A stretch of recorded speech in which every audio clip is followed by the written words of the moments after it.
Working for you. I am Lesroy Williams. Thank you very much for joining us for our program today. Your company, as usual, is very much appreciated. Today we are going to be having a discussion on the Seniors Enrichment Program, which is a program that is facilitated by the Department of Community Development and Social Services. We will hear more about that in terms of the aging process, our seniors, and issues that our seniors face. Today I have with me officials from the Department of Community Development and Social Services who will engage you in a lively discussion on the issues. I have with me Miss Dahlia Scarborough, who is case manager within the Department of Social Services. She is also the chair of the Seniors Enrichment Program Committee. Welcome, Dahlia. Thank you so much, Mr. Williams. Then I have Mr. Hanif Charles. Mr. Charles is the Community Development Officer and he's Secretary of the Seniors Enrichment Program Committee. Mr. Charles, welcome. Thank you so much. And I have with me Mrs. Oslin Ward Harris, who is the Director of Community Development and Social Services, and she is a member of the Seniors Enrichment Program Committee. Mrs. Ward Harris, welcome. Thank you so much, sir. Right. Now, from the moment that we are conceived, from the moment that sperm meets egg and fertilization takes place, the aging process actually begins. Life would have started until, of course, we go to the grave. We are no longer aging. However, it is something that we all have to deal with. We are getting older each day. And as we get older, the issues, the direction of our lives change. And we are faced with things in our 60s and 70s that we are not faced with in our teenage years. The issues change as time goes by. And we grow, we develop, and as we grow and as we develop, as we age, we realize that it is a process. And realizing that it is a process, we can adapt with the changes and so on. Today we'll hear a lot about the aging process. But before we delve into those deeper matters, I would ask Mrs. Ward Harris, what is the Seniors Enrichment Program? You have a committee, you have a program. What is it?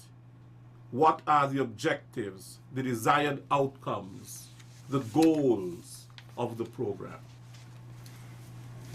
Thank you, Mr. Williams. A pleasant good afternoon to you and all persons, entities, including our ministry that are tuned in to today's program geared towards the discussion on critical matters pertaining to our seniors. Thank you sincerely for investing your precious time with us today, and it is our hope that we will be all more informed and empowered to improve the well-being of our seniors. So in reference to the Seniors Enrichment Program, formerly known as the Older Persons Program, it was established under the leadership of our very own Miss Mary Ann Wigley in July of 2000. After retiring from TDC and the Senate, Ms. Wigley joined the Department of Social Services as Deputy Director with a mandate to serve the aging population. She started by generating an older persons registry age 62 and above from various health centers, then along with Mr. James Bonnie Pemberton, began visiting older persons to assess and address their needs and concerns. A few months later, 12 home care officers, or the 12 disciples, which Ms. Wigley previously called them, were hired and trained to provide geriatric care. Today, the department is still mandated to empower and care for older persons through its implementation of enrichment programs. The goal of the department is to execute interventions that promote active aging and raise awareness of the opportunities and the challenges of aging. Over the past 2 decades, the department has implemented a number of activities surrounding the International Day of Older Persons to promote active aging, emotional well-being, and awareness to issues such as mental impairments, such as Alzheimer's, physical disabilities, non-communicable diseases that typically affect this most vulnerable population. This year we commemorate 21 years. Yes, so the issues, of course, are vast when it comes to our older population. One of the things is that people tend to discard older persons. Yes. Why? Because probably they're not seen as being as productive anymore in society and so on.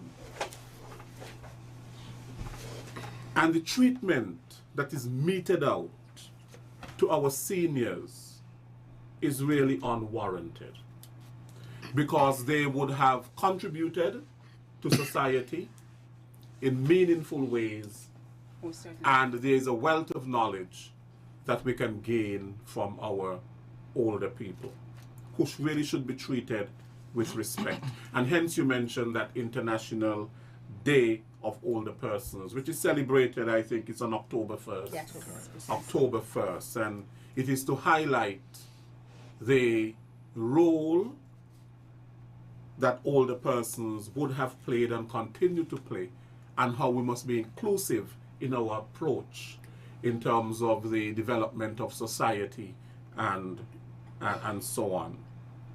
Right. Now, the COVID-19 pandemic has affected all of us. Yes. Yes. However, it has affected some groups more than others. Certainly. One of the issues that older persons have to deal with is that of isolation. Yes, very much so. Isolation. And the pandemic has further heightened that whole thing of being isolated. Now, what are some of the issues, or what has been the impact, would you say, on seniors with the COVID-19 pandemic? I'll allow Mr. Chan. Hanif. Okay, we have seen in even before the pandemic, we've seen a range of issues coming out of from older persons. This would have been communicated to us at the office through our home care officers, or through outreach made by the officers of the department, or social assistance officers, or the community development officers. And we speak to them, and they communicate to us what these issues are. So we continuously put the information together, and some of the things that come out would be the psychosocial problems, and these are issues like depression, as you mentioned earlier, social isolation, because sometimes we tend to put older persons in a box, kind of cast them away from society as if we no longer need them, right? There's also elder abuse. That is something that we see. Unfortunately, we see it quite too often. There's also the change in societal roles. You know, it's almost as if they've come to the end of their time. Yes. Right? You know, they've done what they needed to do. Especially we see it in the workforce. They've done what they needed to do, and this is the end for them, and society has nothing else for them to do. There's multiple losses, the financial constraints, because these persons have to depend more than often on a pension. All right. There's just the whole issue of ageism, and some people do not adjust to the reality that you have to become old or you're getting old. All right. There's the loss of physical health, the social contacts, the financial security, as I would have mentioned, independence and power. These are issues that continuously come out. Mental stability, loss of respect even sometimes. And so we continue this battle. We have this battle of these issues coming out, and it is up to the department. It is now our responsibility. It is our mandate through the Seniors Enrichment Program to tackle these issues. Right. Now, Delia, how is the committee, the Seniors Enrichment Program committee? Who makes up the committee? So the committee is formed by officers of the department. There is a chair, which is myself. There is a vice chair, 2 secretaries, a public relations officer, a finance officer, a logistics officer, 2 logistics officers, and the ex-officio members being the directorate. Yes. Yes, and a senior. I think it's a senior. Yes. As well. Yes. A senior on the committee to shed light, to be a mediator. Okay. Now, go ahead. The role of the committee is to devise plans, overall project management, which regards to planning, budgeting, reporting, evaluation. Soliciting support from Yes, definitely. from good donors. Donors, yes. Yes. Right. So that is the committee. Yes. Now, in terms of the program itself, what does the program consist of? Yes, I'll speak to that. Areas of intervention, yes. So, the Seniors Enrichment Program brings some formality to what we do in terms of elder care. There's already the residential care service that most persons are familiar with through the Sadler's Home. There's also the geriatric care that we provide through our home care officers, and many persons are familiar seeing the persons out there in their pretty scrubs and their colorful uniform going out to the older persons who need the care. But this Seniors Enrichment Program formalizes our community outreach to them. And we wanted to ensure that while we are doing so, we're not just doing it, but we want to ensure that we tackle our main objectives and the ministerial mission. Okay? And because of that, when we formalized the program back in 2020? Yes. You feel like we've been doing this for years? Yeah. 2020, just last year, we decided that there are 5 critical areas of intervention that we needed to focus on. So whatever our programs are, we need to ensure that it fits within one of these areas. And that would be physical health and well-being. And activities that will fall under that would include a health walk, informative sessions, clinics at the health centers, even foot care sessions with the home care officers. All right. The next area is social and entertainment. These are things that we try to ensure that we do activities that the older persons would enjoy. So karaoke, concerts, crafts, art and crafts, cooking and baking, anything of that sort, even old wife fables, because one of the things that we realize is that older persons love to talk and they love to tell a story. Sometimes you go to them, you have no intention of having that. Yes. You just simply ask a question, but you get the full gist of it. You get the And 50-year history on what it is. Okay, and we enjoy that, and I think everyone would enjoy getting that knowledge. So we incorporate that in as part of our social and entertainment aspect. There's also lifelong learning and skills development. it is our belief that learning never ceases. You never stop learning, no matter the age. We dispute the popular saying that you can't teach an old dog new tricks, right? Even at that age, between 62 and beyond, you can learn. And there are certain hobbies, there are certain skills that these persons want to learn, you know, especially know that they have the spare time to do so, their leisure time. So we try to have informative sessions with them this year. I'm letting the cat out of the bag, but one of the activities that we have planned for this year is an informative session on digital literacy. Especially as I spoke to earlier with COVID-19, it is important for us to make sure that our seniors, our older persons, can connect with the rest of the world through what everyone is using, which is technology. So we want our grandmothers, our aunts, our great aunts out there, our uncles, everyone, to pick up their phone, be able to pick up their phone and call us on WhatsApp, or call us on FaceTime, or message us and let us know how they are doing. And that bridges the gap in terms of connectivity. All right, so we do have these. One of the things we realize as well is that there are persons out there who have a wealth of knowledge that they can share with others. Yes. So we give them an opportunity under this particular aspect to share that knowledge. So if you find that there's an older person who may have been skilled in, let's say, journalism, for example, we can have a session on that with either persons within their peer group or persons of different age groups. And so that those activities would fall under lifelong learning and skills development. There's also the religious and spiritual aspect. Of course, we try to keep our seniors in tune with their spirituality. This would form part of counseling, words of encouragement, and of course what they look forward to the most are church services. And I think we add a special touch.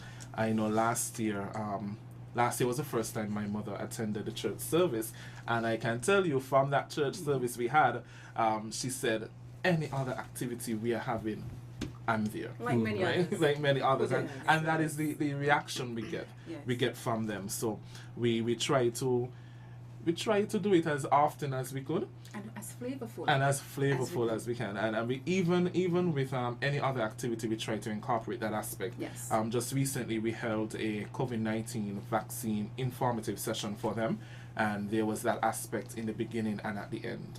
Right? And I think that's what they really look forward to sometimes. And lastly, and I think, well, out of those four that I've mentioned so far, the physical health, the social, the educational, the religious, I think out of those four, I think the seniors really look forward to the social. I think when you bring them together, there's no stopping, there's no ending. Right, because it addresses the loneliness factor. Yes, that the isolation, yes. From time they get out, they don't want to stop, right? Yes. But my favorite area of intervention is the last one, which is advocacy and awareness. Your specialty. Yes, my specialty. And I think through this particular focus, we are able to highlight issues that are affecting older persons, and not only bring out the negatives, but also bring out the positives. And in terms of educating persons on the reality that you will get old, yes. And getting old is not to be deemed as something negative.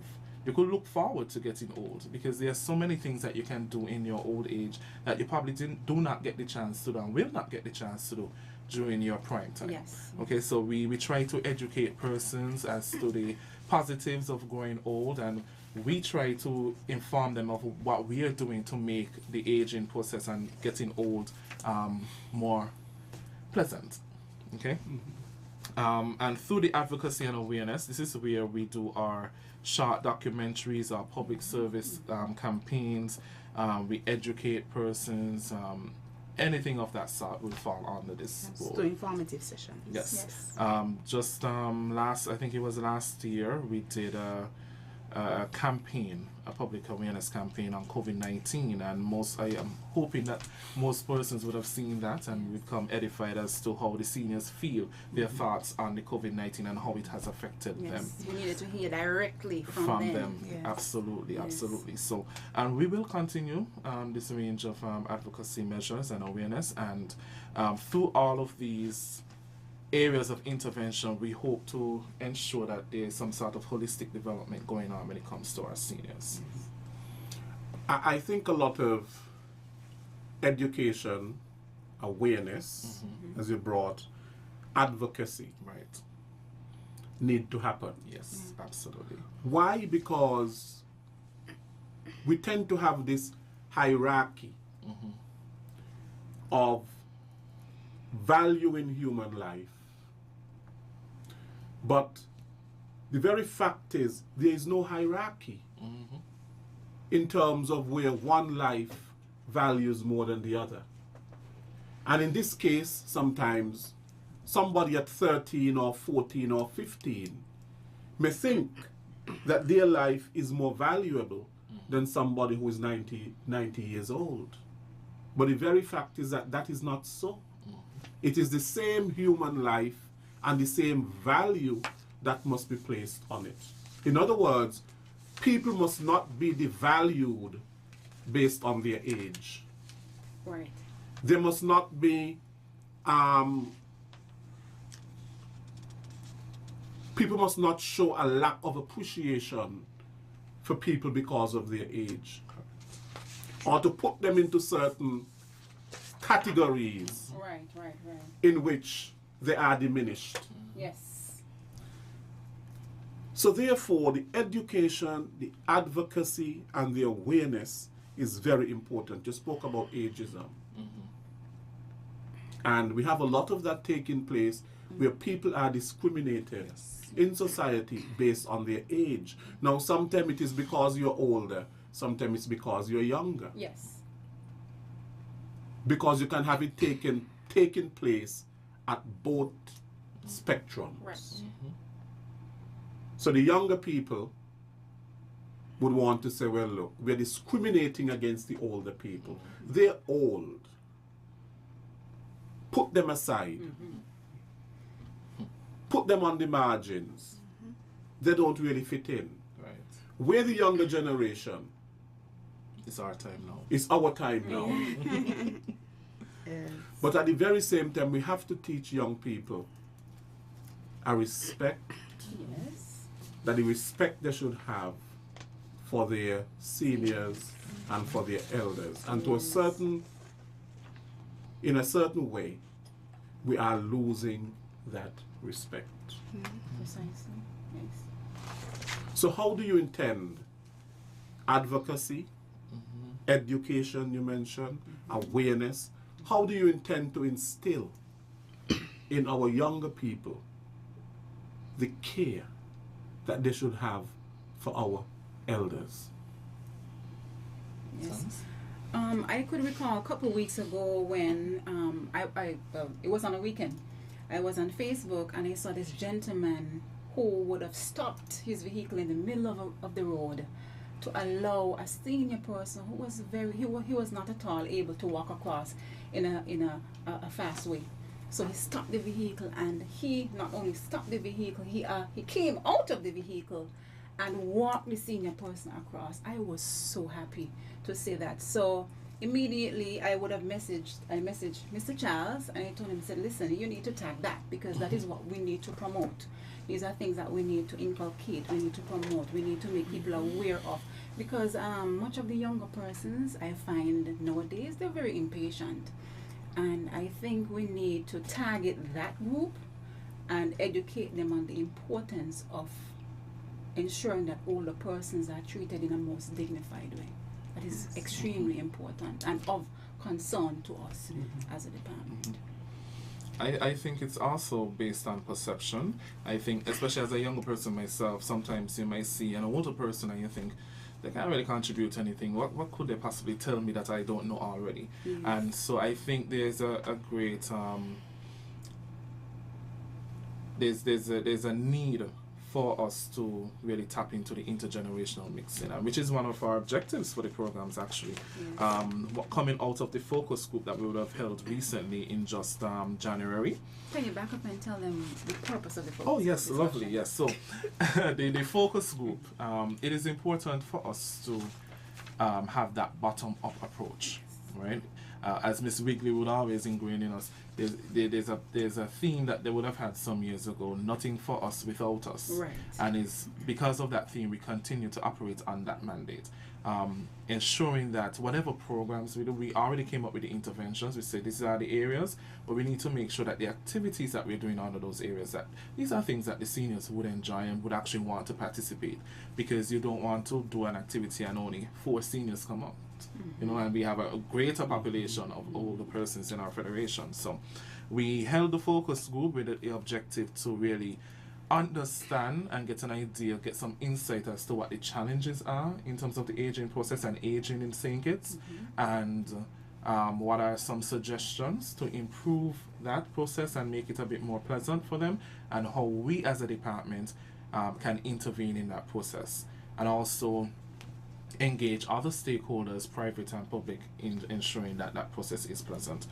So we held the focus group and we had quite a number of concerns and quite a number of suggestions. And as I was mentioning before, the intergenerational, one of the suggested interventions was for us to, when we are doing our programs, ensure that there's an intermixing, there's an intergenerational mixing to ensure that same sharing of knowledge. Right. And I think, as I mentioned, because of your perception that an older person won't really, know much, they can't really tell me nothing because I don't know it, I don't Google it, Yes. right? I think when you sit down and you have that intergenerational mixing and you hear what they're saying and you really get the idea, the gist of certain things, you have a greater appreciation for that knowledge that is being shared.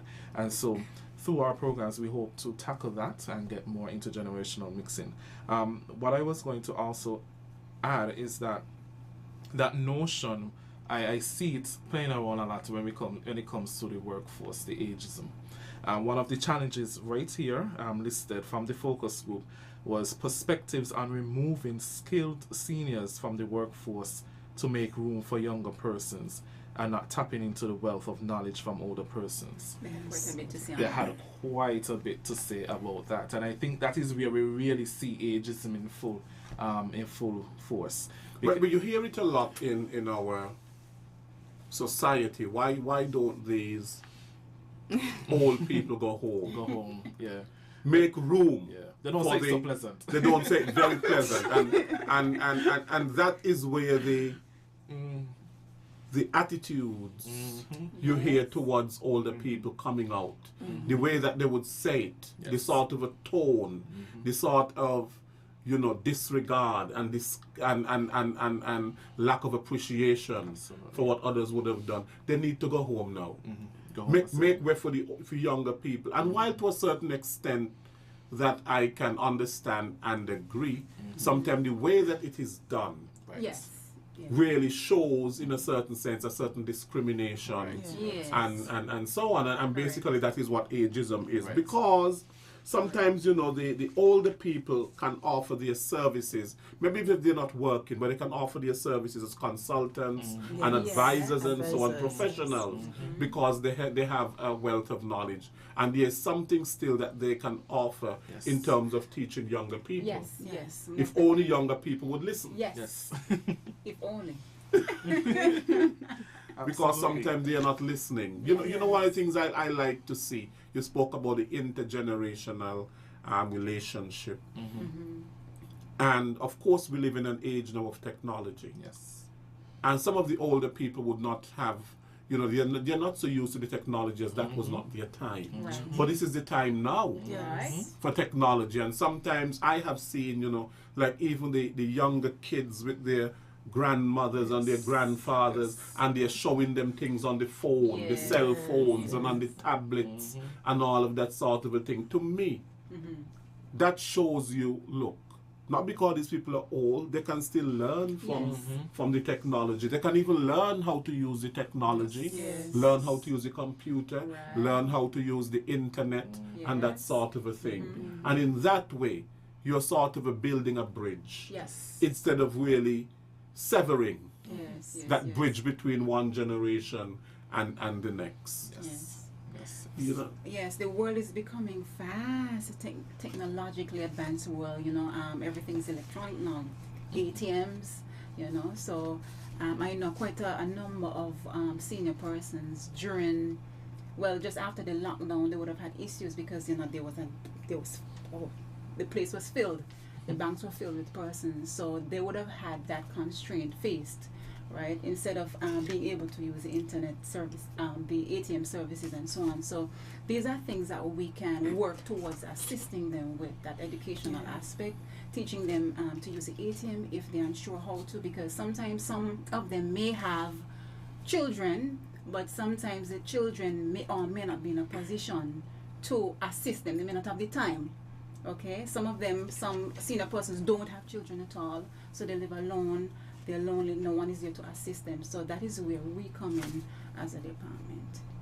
And that sense of isolation that we spoke about earlier, and in the context of the COVID-19 pandemic, but that sense of isolation was even driven home even more, because with the pandemic and these lockdowns and these curfews, the use of technology was amplified. Precisely. And if older persons then cannot use the technology, and where they used to probably go to their friend's house to deal with some of the loneliness and isolation, or the community center, Right. or something to mingle and to mix with Or others, even and church. or church, Yes. Church was a big one for them. church, and so on. They could no longer do that as they would like. But then the younger people would have no problems, because then they're on their social media. They know how to video calls and how to do all of these kinds of things. And Zoom became the thing. Everything was Zoom. And you're having meetings by Zoom, and you're meeting people by Zoom, and so on. And they, perhaps more than any other group, who are not so used to the technology, so au fait with the technology, it could have led to a deeper sense of isolation. Yes. And possibly depression. And depression. Yes. And depression as well. Yes. Because that is basically one of the issues that older people suffer with. It can be that of depression. Yes.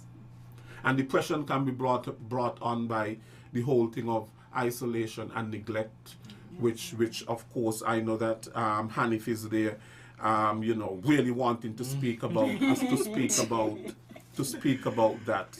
Hanif, for example, the abuse, the discrimination, the neglect, and so on. Could you touch on that for us? Sure. So, as you so rightfully mentioned, the COVID-19 has really exacerbated these issues, and it is because of that why we have a more pressing mandate as community workers and social workers in general, to make sure that we go out in the communities, make sure that we target the older persons in the various communities and ensure that they are doing okay.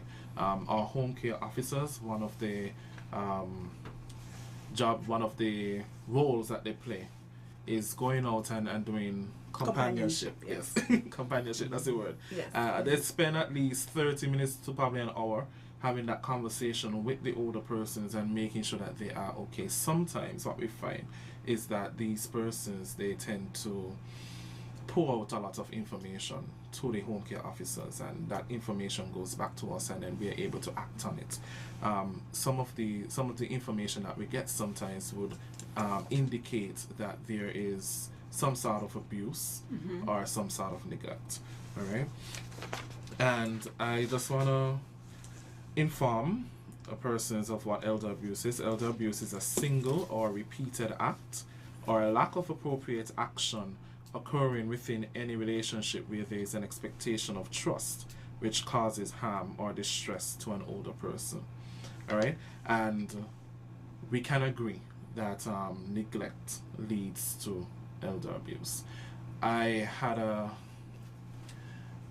an experience with a case where there were persons, a family, maybe 3 or 4, living in a household, and these are well-abled persons, young persons, and then there was the senior.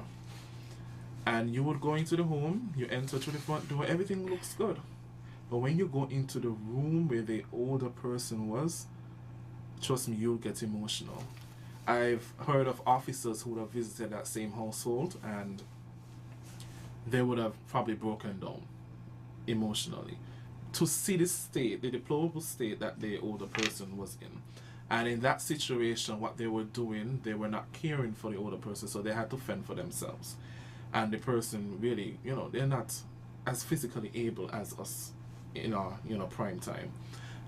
They were not even being fed regularly, and I'm sure they would have had medication that they needed to take, and they were not given the medication on time or at all, right? And these are instances of neglect, and that can lead to elder abuse because you're really bringing on harm to the older person. When you say they're not eating properly, they're not taking their medication, they're not even getting an opportunity to mingle with other persons. These can bring on a range of issues that can affect them and probably,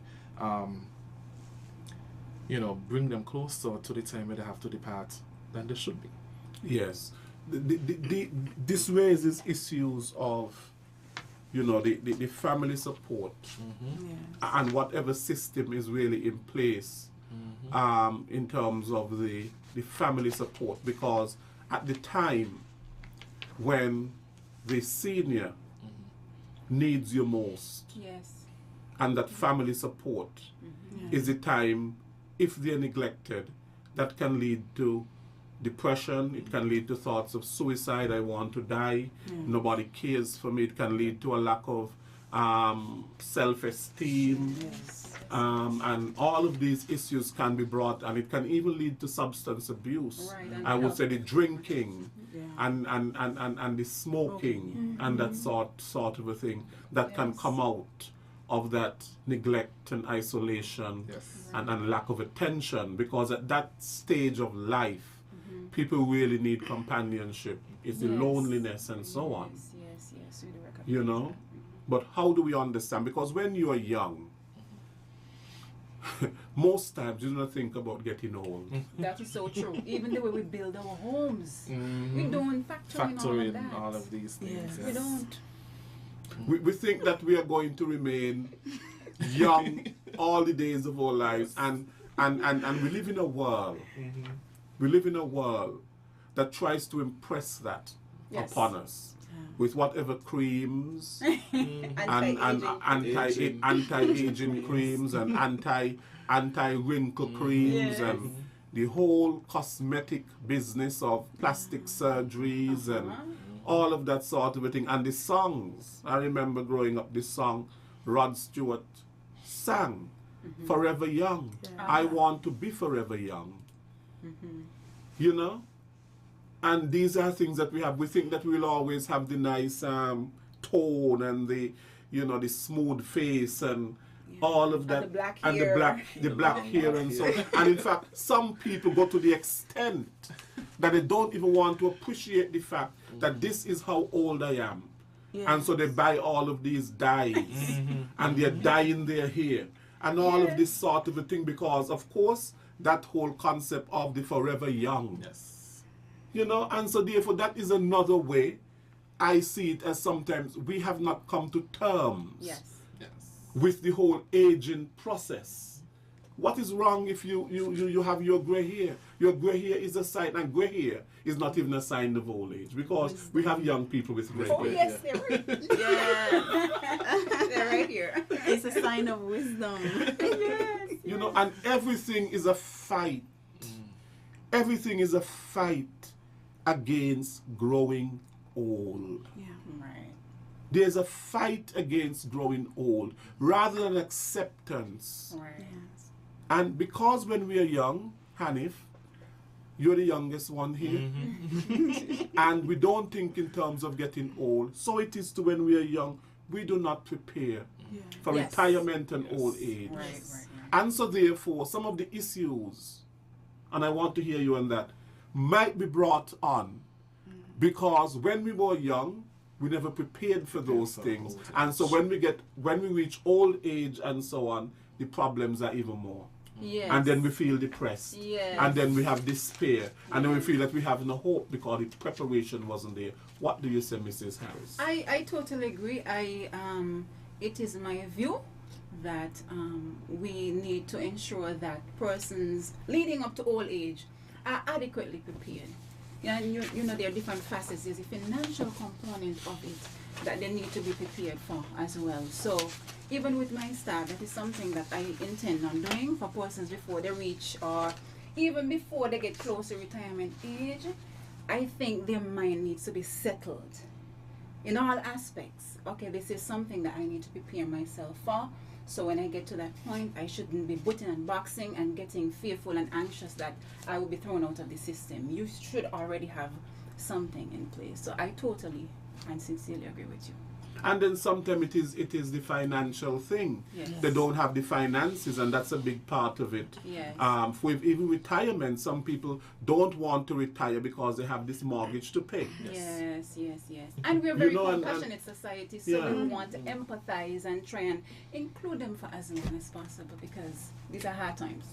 Mhm. You know, so there are a lot of issues there, you know, in terms of, you know, psychological issues.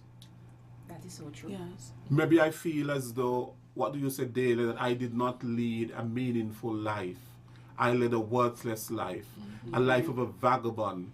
I didn't take care of my children, Right. and so on. And so therefore there's a lot of regrets and things like that that can lead to an older person, a senior, really needing additional help. Yes.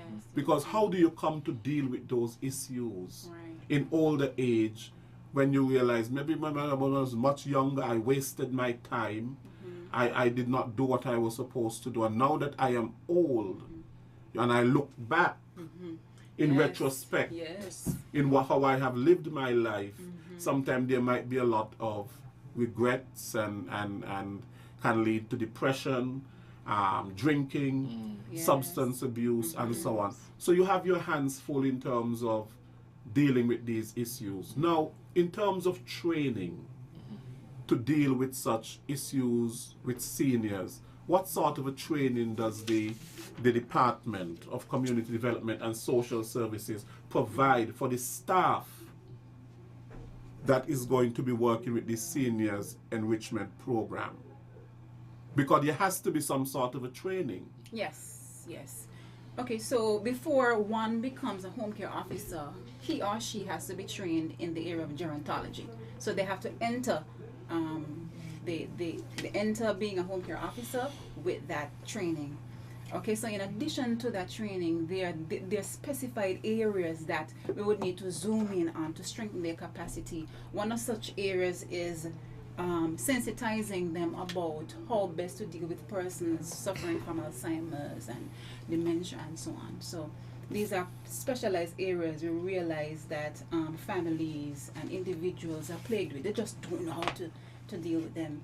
And for the department, I don't think there is anyone at the moment who specializes in that area or who has been trained or sensitized in that area. So these are areas that we really need to zoom in and pay particularly close attention to.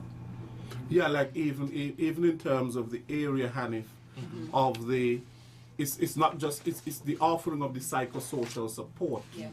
for example, because that is so crucial, especially at that stage of development with seniors. And that's something you don't Who even would you have to consider a instruct for. senior, by the way? How does the department define a senior? At what age? Age 62 and above. Age 62 and above. Yes. Okay? And so therefore there might be particular psychosocial needs that the senior might have at that particular stage of development. Yes. It's not a one size fits all. We will have to look at it according to the age ranges Yes. and see what peculiar needs there are that would have to be addressed. Right. And some of them, of course, might be the feeling you mentioned, despair, lack of energy and motivation, the loss of self-value and self-worth, loss of appetite, trouble with sleeping, Oh, yes. suicidal thoughts, getting indulged in drugs and alcohol. And then, of course, one of the things we realize sometimes the family has difficulty dealing with is when you have the onset of dementia. Yes. We get that quite a lot. Alzheimer's. Yes, we get that quite a lot. Oh, The yes, persons it's a who trend. come into the department, they have nothing else that they can do. They just throw their hands. Okay, and it's difficult for us because there are not many entities on island that can deal with such matters. That's right. And our officers are not really trained as much in dealing with such matters. So it's quite a problem that we need to address, and we will have to address it through training. Yes. Right, and can you imagine talking about the family support? And some families, of course, are challenged Yes. because they really don't understand one, Right. Yes. the disease, and they don't understand how to work with people or to work with their family member Yeah. who has Yes. dementia. Yes. It requires tremendous patience and all of that. Yes. Or even showing signs Yes, of dementia signs. leading up Or to even showing signs of the dementia. The person has lost their memory Be- Right. and things like losing their memory. Because we were in conversation on yesterday, and A very good conversation. yes, Miss Lida was Miss Leader of the from the Green. She Yes. was telling us that you can have dementia 10 years prior to the signs. So the stage the is very bold signs. Yes, the stages are extended that far back. So Yes, so I really think that our populace need to be aware of the signs, the early signs, because there is treatment for the early signs to at least slow the progress. Okay, and if we understand what the early signs are, then at least we can nudge our physicians and say, listen, this is what we're experiencing, or what our loved one is experiencing, and then the intervention can be made quickly, because people can live so much more productive lives if they are informed. yes. But it affects the ability of the person, the senior, to function Yes. in their daily life. But at the very same time, the family feels an additional burden Yes. from having to look after Oh yes. a senior who is suffering with dementia. Yes. They don't really know how to deal with it. And Yes. sometimes what some people do, because they just say, well, put the person in a home. Yes, or they Yes. lock them in their room during the day Yes. where they just can't. Or they do lock it. them during and their that creates other Yes. mental issues. Right. It's that elderly abuse that we yes, we that Yes. spoke leads of. to that. It leads to Yeah. that, yes. And some people So may I say it's want to not highlight about that what you said, Hanif, it leads to. It leads to elderly abuse. neglect and elder abuse. Yes. Yes. Yes. Definitely. And it happens like that because they don't have the patience, Yes. or Right. they don't have the wherewithal or the skills Right. There's to be a lot able of to deal with. frustration, a lot of frustration surrounding it, because you want them to behave a particular way, or you expect them to behave a particular way. They're not living up to that standard, and then you get frustrated, they get frustrated, and then it leads to a whole range of issues, complications that could very well be avoided. And we understand both sides, because trust me, we understand it's a very, very difficult issue Yes. to deal with. So we are not negating that in any way at all. But I Right. think what we would encourage as part of our family intervention is to, if you're struggling, if you have family and there's an elderly person in the household and you are struggling in terms of the care for that person, that is exactly what the Department of Social Services is here for. You can reach out to us, and then we can assist you in that regard. We could link you to outside services that can assist with that. Yes. And we would really want to appeal to families. So please, we are asking you kindly to play that supportive role to your loved ones. We understand that the issues sometimes they are plagued with, they're very difficult to deal with. But with some support, if you reach out, we can try and find ways and means of assisting you. Yes. Okay, so please, we're asking you, we're begging you to try and be as careful as you can in dealing with your senior loved ones. Right. Now, what does the department have in terms of helping to show the contribution that older people make to society and can still make? Because I think one of the issues in being a senior is to help them to realize that they still have a contribution to make. Yes.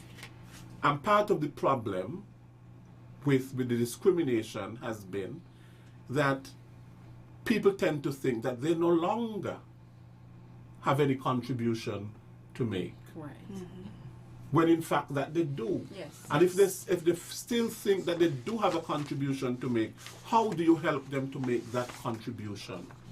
Because then they may feel neglected, nobody's taking me on, I still have something to offer. Yes. And it is being rejected, Right. what I have to offer. Right. Right. So, in a very direct way, we want to hear their voice. We want people to hear from them. Okay. So we have planned videographies like for in preparation for Centenarians Day. That's March 31st. We want to do a videography with our centenarians. Some of them may or may not be able to speak very clearly, but we would imagine that their loved ones can.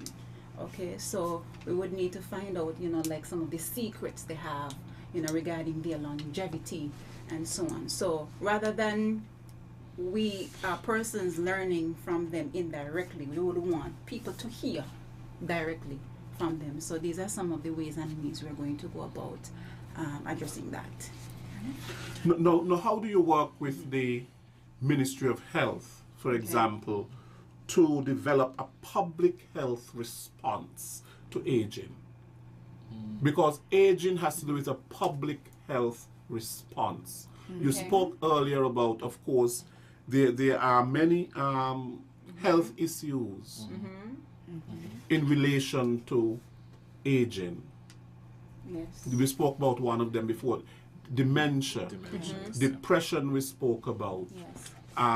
You can speak, I think, Hanif, you mentioned the whole thing of the non-communicable diseases and things like that. People having the onset of all kinds of things. And it really there has to be a public health response in terms of how we deal with aging. Yes, yes. Part of our role in terms of us being social workers, we facilitate programs that would address these issues. We understand, of course, that older persons, they fall within the vulnerable category, and of course these host of issues will come along, the physical challenges, the health complications, the NCDs, as you mentioned.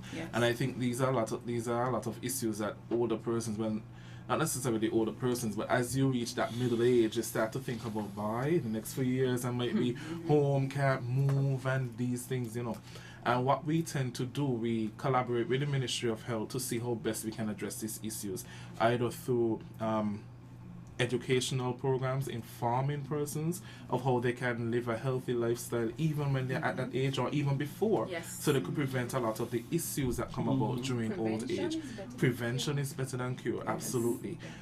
Or we do it through programs that tackle the issue right there.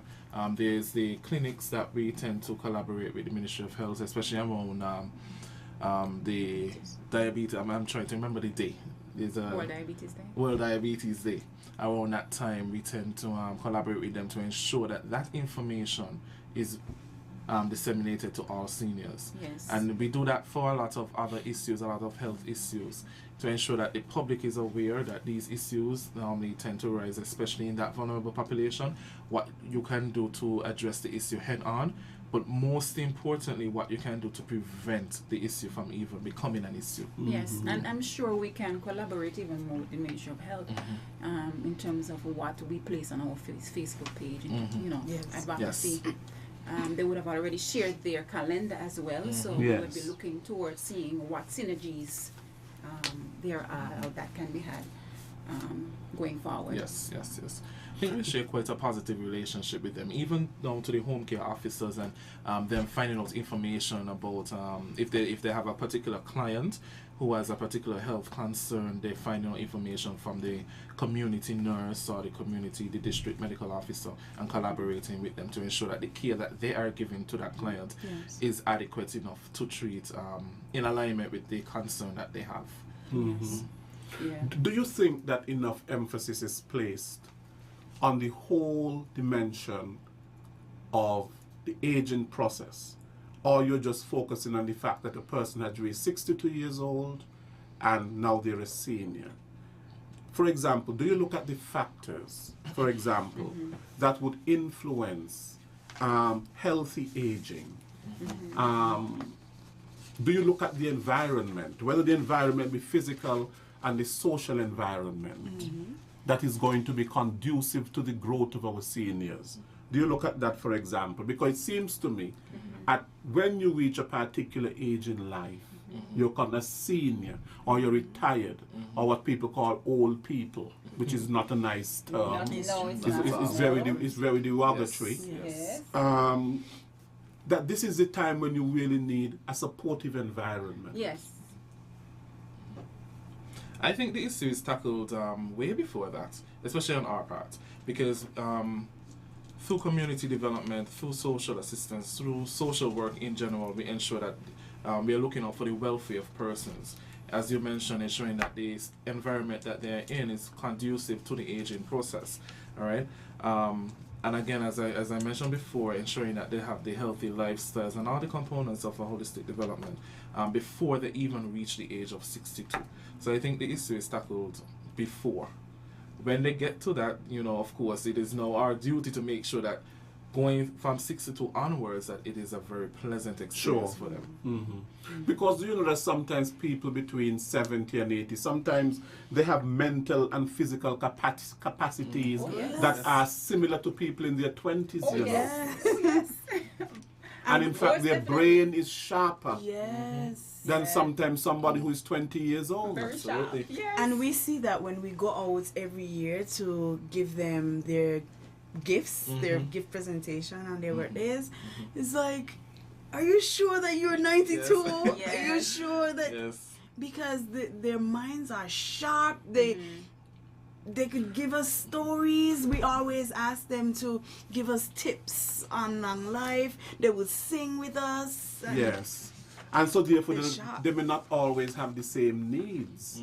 Exactly. Because one person is 80 and another person is 80. Yes. They have totally different needs because Yes. different level of functionality. Different levels of functionality. So how do you determine? Because you have to make an assessment in terms of the needs of that individual. Yes, it would have to be based on it would have to be an individualized approach. Definitely. Yes. And it definitely depends on family intervention as well. This is where we really solicit the support of the families, because if we don't, we won't get as much information in regards to the particular client or the particular older person and how we can intervene.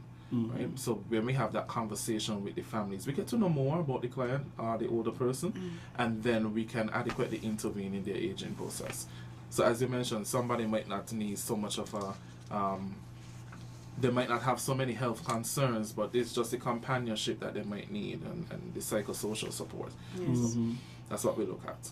Now, in terms of at a policy level, legislation with respect to older people, what can you tell me about that? Okay, so there was a national policy on aging formulated.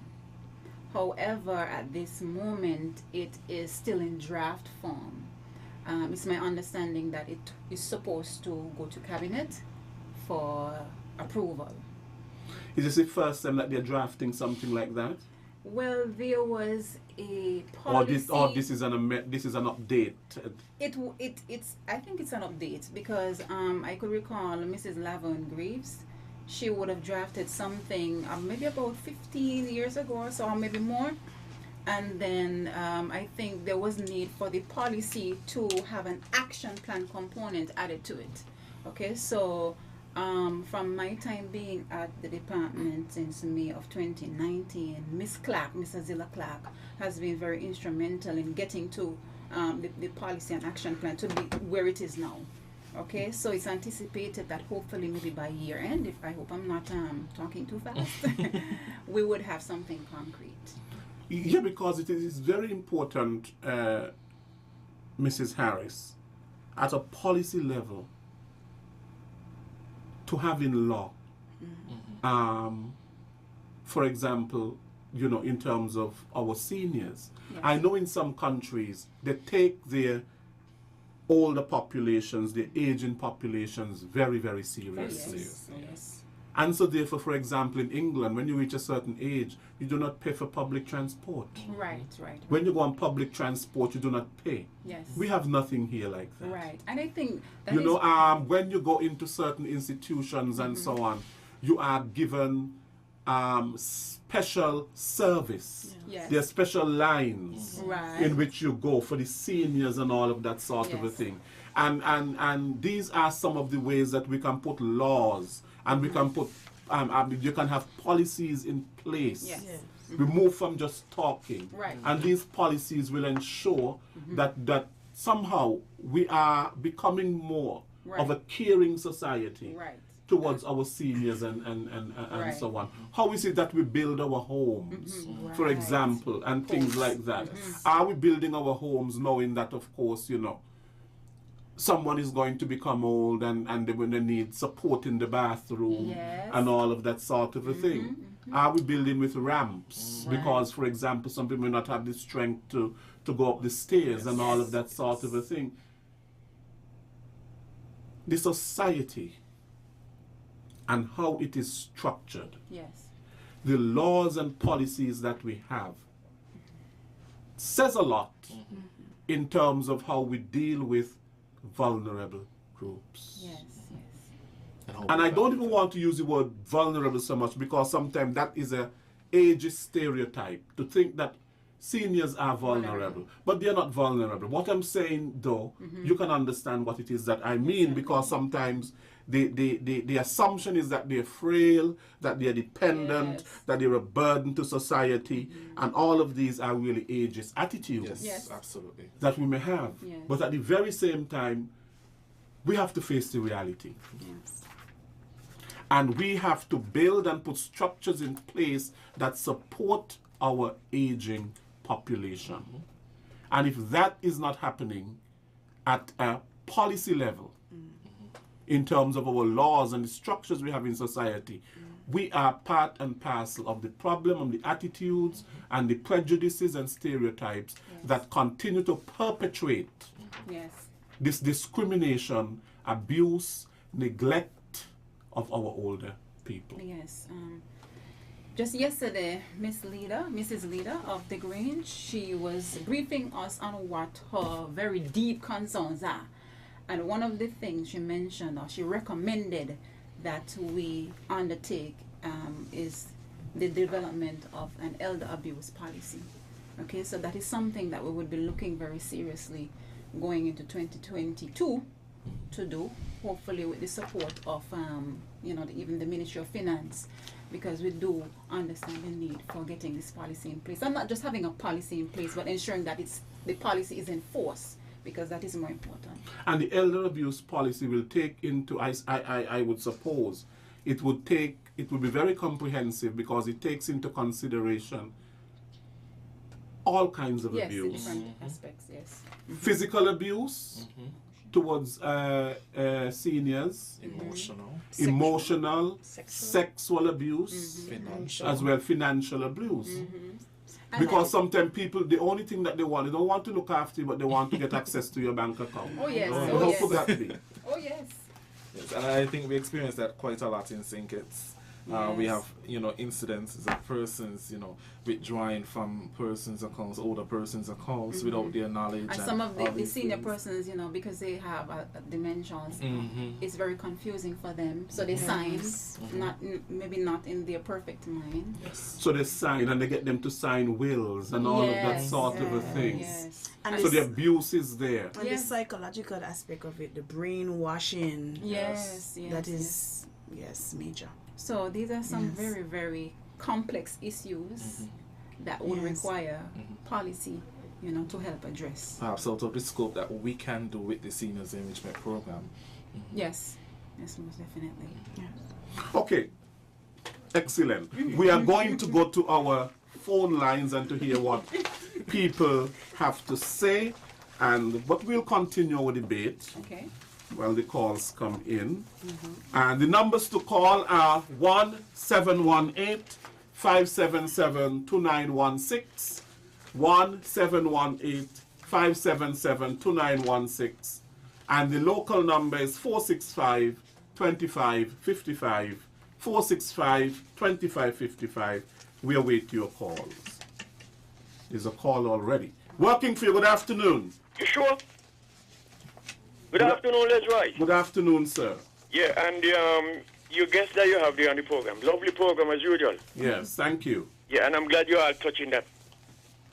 Yes. Now, I have a suggestion for the organization to look after our elders. Now, you find when the elders are young and strong, they're taking care of us who are younger than them. And it is not fair and right for when these elders reach to a certain age and they're heading for the game of dementia. We, the younger ones, we're going to take them up and we're going to push them in all kind of homes, whether it's private or government. And then we're going to head for the building down with the big S. Because what happened, a lot of them become 2-foot cash pan. And they like more money than what in the building. And before they take the money and spend it on the elders who put it in there, they're abusing the elders financially and physically and what you call sanitarily. All of a sudden they find the elders, they may smell too good for the house, so they shove them away. So what I'm saying that, I think whosoever is responsible for these homes where they shove these elders in there, they should charge the person who bring them in there some kind of money.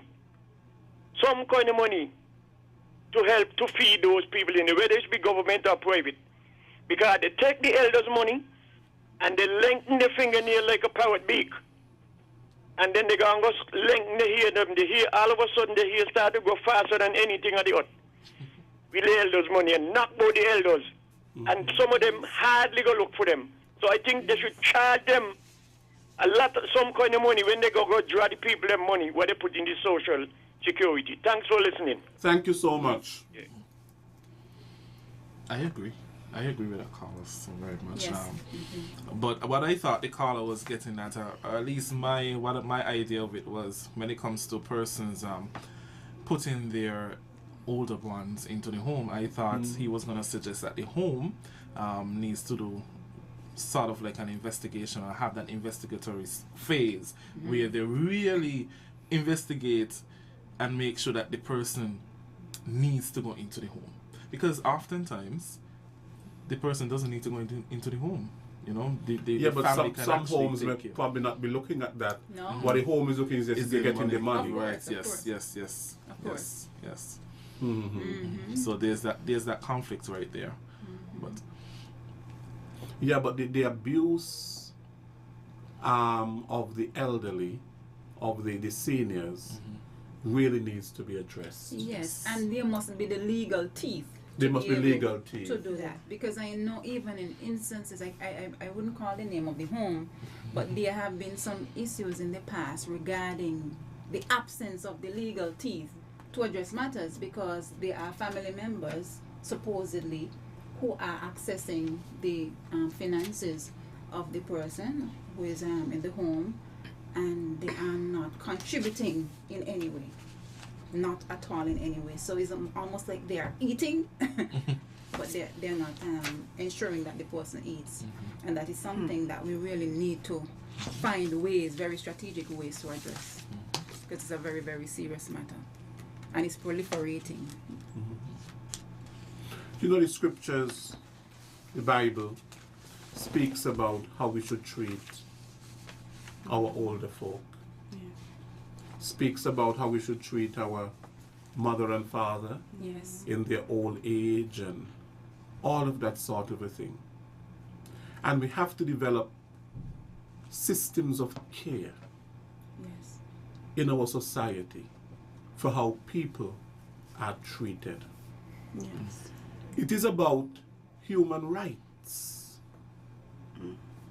And so sometimes really and truly we're in society, the really litmus test of any developed society, and we're not speaking here about having bigger hotels and having very nice roads and all of that. The real litmus test of any developed society, we need to move beyond just the physical.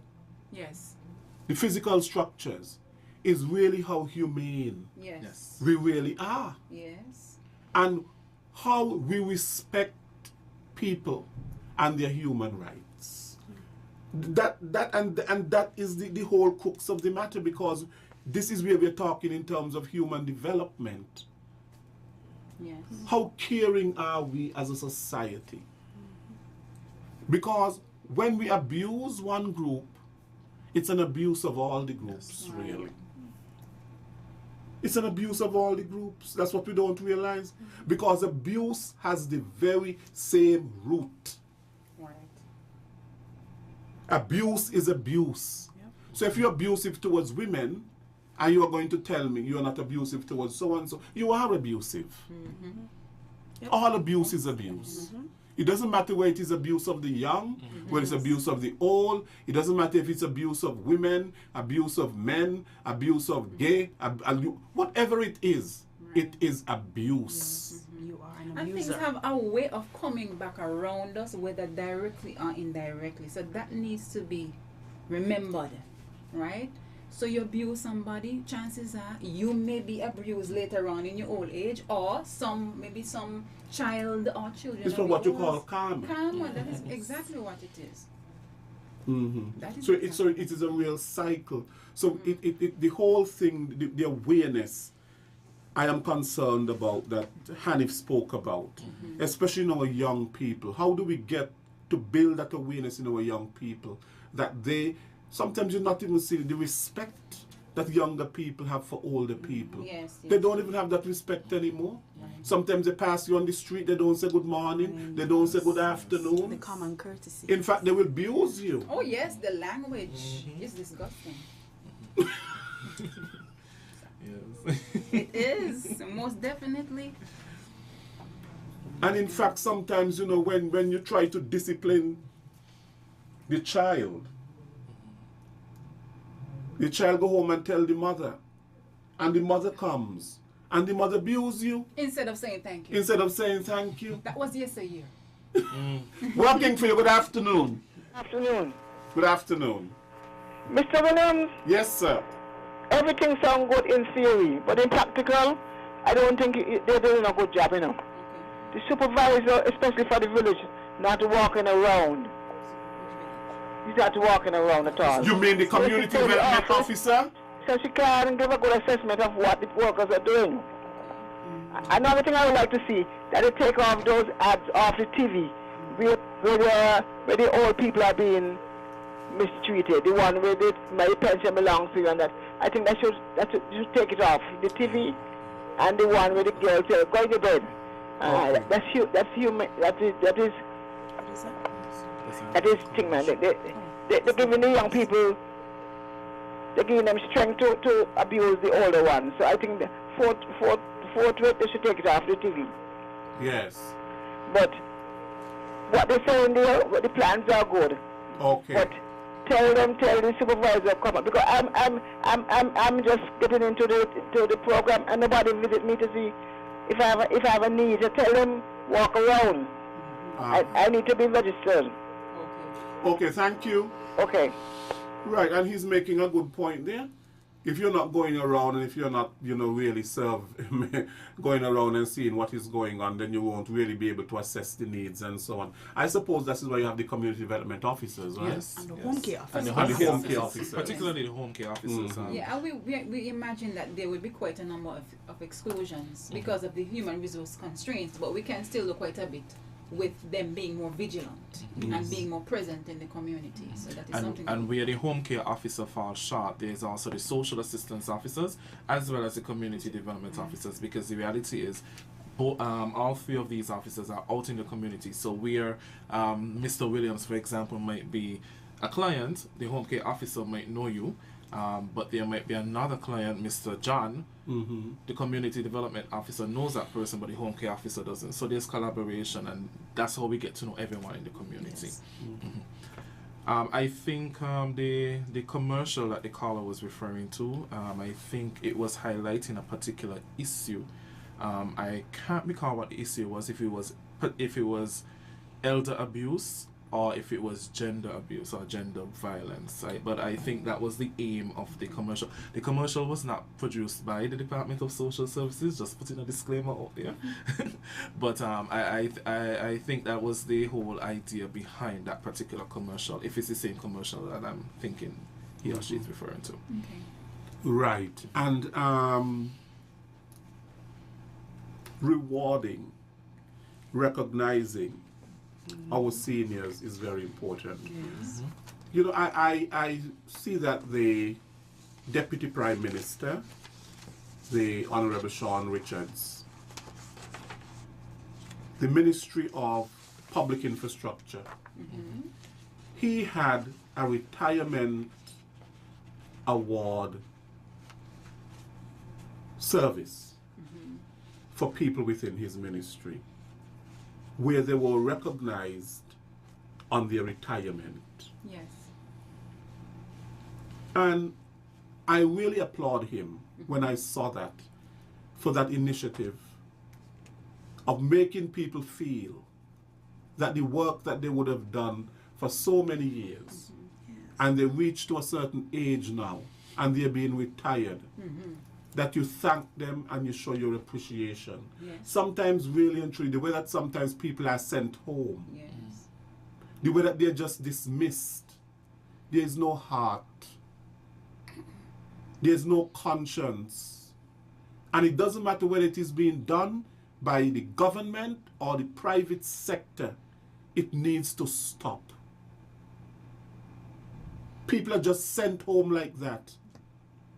It doesn't matter what their political affiliation is. It is wrong. It is very wrong. And whether the person is a cleaner or a driver or just Whether the person's a cleaner, it doesn't matter. Right. It doesn't matter what. After people would have served their time, Yes. it is important that we say thank you. Yes. It is important that we recognize people. I share your sentiment. Because then what are we doing? I mean, we are perpetuating the very same thing in terms of seniors and so on. You send them home and you send them home, you shame them and you send them home. That can't be right. It can't be right, because the person must have done something good In all the years they've in all the years that they Yes. would have been there. It can't be that they did it all bad. Right. Yes. It's called a lack of appreciation, and it must stop. Yes. We can't say thank you. It is wrong. Right. It is wrong. We stand by you with that. So my question to you is, what is the department doing in terms of the rewarding and the recognizing our seniors? Rewards and recognitions for our seniors. That is important. Yes, so for our seniors, all of our seniors starting at age 62. So we have categorized them. I don't know if we have made it official as yet. So we have the seniors age 62 to 89. They're the seniors, and then from ages 90 to 99 we call them super seniors. So the 62 to 89 we give them a nice birthday card, well wishes, and then the super seniors, that's from 90 to 99, we give them a nice gift basket. We go along with officers, other officers, and the minister has been coming with us, to talk, sing. We give them a nice gift basket and we have a good time with them. And then, of course, our centenarians. This year, we are preparing to give them a nice Medal of Honor. Hopefully, along with some nice media coverage, along with this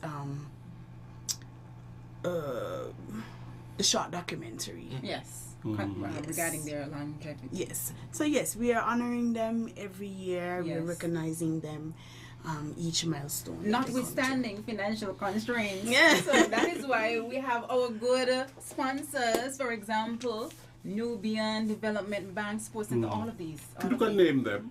St. Kitts and Nevis and Anguilla National Bank, Unique Fashion, Spotlight Inc., Sports Zone, The Cable, Odi Brisbane, Food Center, Best Buy, Island Purified Water, who is always so gracious to us. Yes. Chef Samuel Chumley, SL Hosford, Sun Island Clothing, Fritz and Sons, TDC, Audio Vis Solution, and Pro Video Solution. For those of you who I excluded, I'm sincerely sorry. No, we but covered yeah. everybody. We covered everybody. Okay, Yes, we okay, covered wonderful. everybody. Yes. That So was last even year's month. right last year, and even during COVID, some of them were so very they were very gracious to us. Yes. They pulled the money out of their Yes. pocket and said Nubian was the first person because we wanted assistance for our what was it I think the short documentary?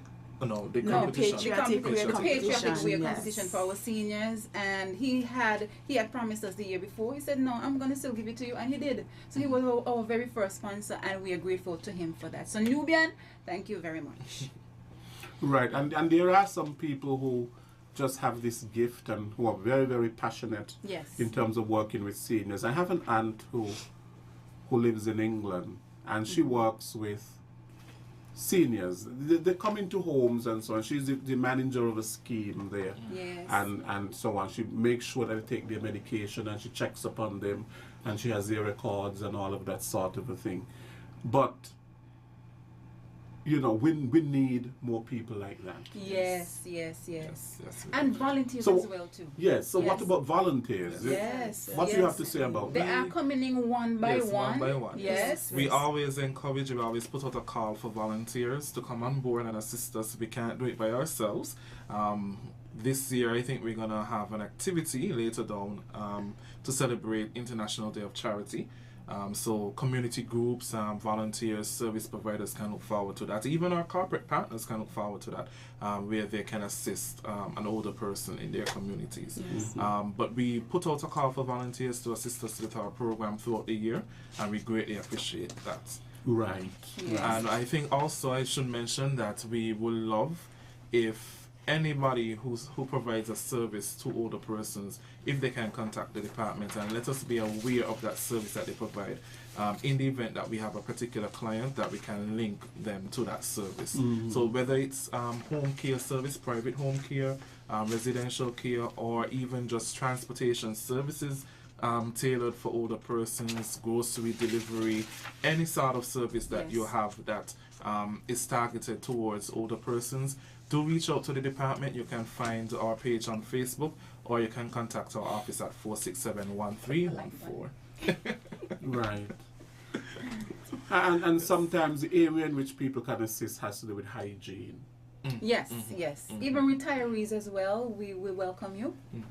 For example, cutting the The hair. seniors' hair Yes. or their Yes. nails Yes. and things like that. Maybe sometimes in terms of giving them a bath, Yes. you know, because let's face it, when you're much older, hygiene becomes Yes. sometimes an A issue. challenge. Yes. Yeah. It's a challenge. We have partnered with AVEC, their cosmetology department, to support that.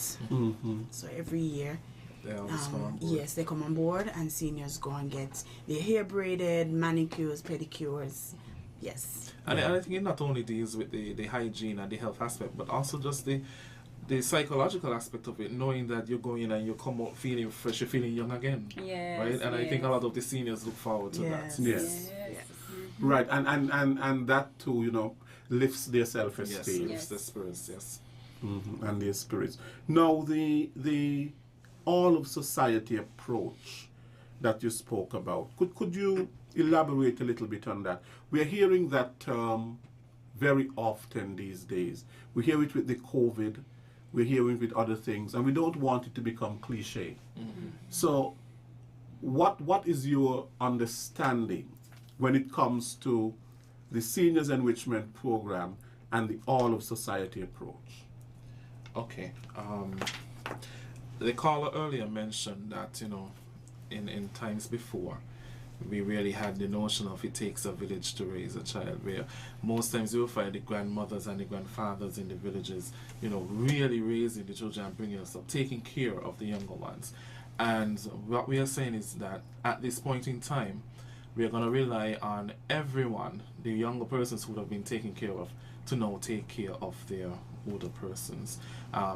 Don't think that you have to go and do a gerontology course or a course in geriatric care or a course in social services to really lend a helping hand. Whatever you do, because whatever it comes you from can your do, heart. it comes Yes. from You your have heart. to start with your heart. Absolutely. Yes. And absolutely. even during the lockdown, I would like to thank those persons, the neighbors, you know, the church members who went out and they got permission from The the authority, NEOC, right, yes. the NEOC, to go out and provide meals 3 times a day for these seniors who were locked in and couldn't move. We Yes. thank you so much. And the churches especially, I know that some of them, or most of them, they have outreach to the what we, Yes. to the seniors. Yes, yes.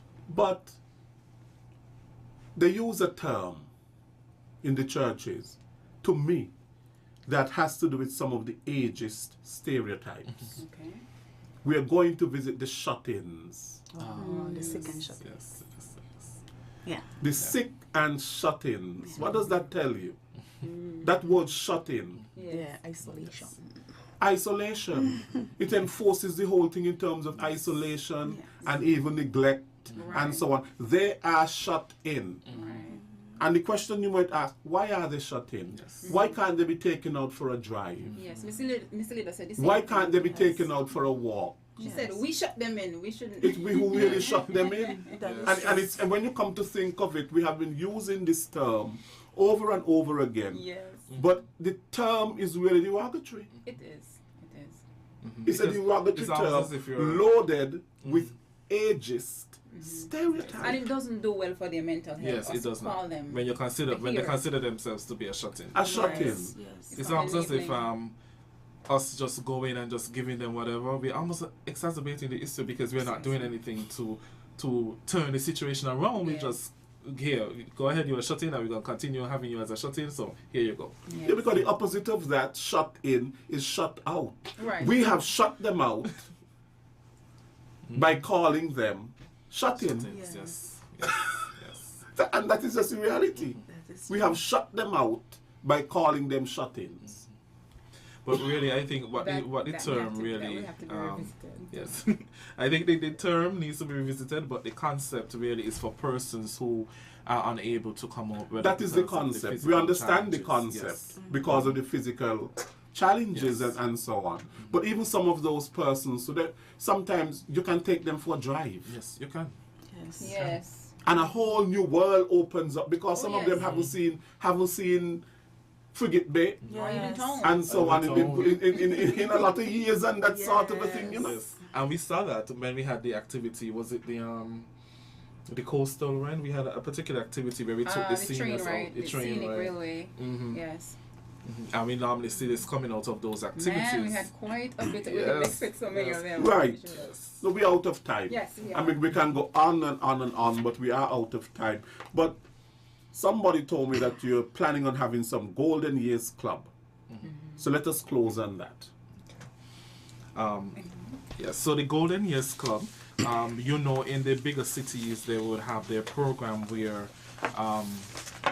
they have a bus going around taking the older persons and they take them to a day facility, a recreational facility, and the older persons will do what they have to do, enjoy the games, do things that they love to do, right?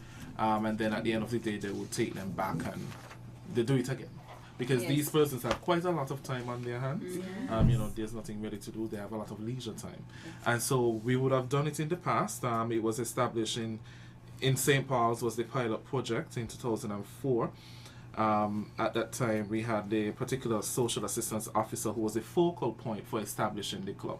After some years, it kind of dwindled and, became how it is. But what we realize is the importance of having the seniors going out to prevent a lot of the issues that we have spoken about earlier in terms of isolation and the psychosocial issues and all of this. And we really want our seniors to go out, associate and mingle with each Yes. other. And so the re-establishment of the Golden Years Club is one of the projects that we are working on this year. So it's a supportive environment. Yes. Yes. So there would be Absolutely. clubs in the various Yes. communities. Yes. utilizing the community center, of course, as that Yes. recreational facility for them. Okay, well, I want to thank all three of you. Yes. Is there anything you want to say? 1 minute in parting? Before Each of we you go, have we 1 just want to minute. highlight some of the activities that we have on the calendar for this year. Of course, we had an informative session in the first quarter. Coming out of the first quarter, we're going to have a health walk, some awareness campaigns, panel discussions, informative sessions, as we mentioned, International Day of Charity, a competition, a special church service, and a recreational day. So Okay, that so is share, what we if you have. can share that schedule with me, I can always Definitely. get it out on our website, our Definitely. Facebook page, Yes. so that people will know, so it can be given some publicity. Yes, so Definitely. stay tuned to the pages, Yes. our page as well. And the Yes. parents' Right. page. So thank you very much. Thank you, Thank Miss Delia Scarborough, who is case manager within the Department of Social Services. Yes. Thank you to Mr. Hanif Charles, who is very passionate about what he's doing. He's a community development officer. And Mrs. Oslin Ward Harris, who is the director of the Community Development and Social Services Department. Thank you very much. And thank you too, Mr. Williams. Okay. Thanks You for have been listening to another edition of Working for You. Thank you very much to all of our callers and our listeners to today's program. Next week we will be back with another edition of Working for You. Until then, I am Lesroy Williams. Take care.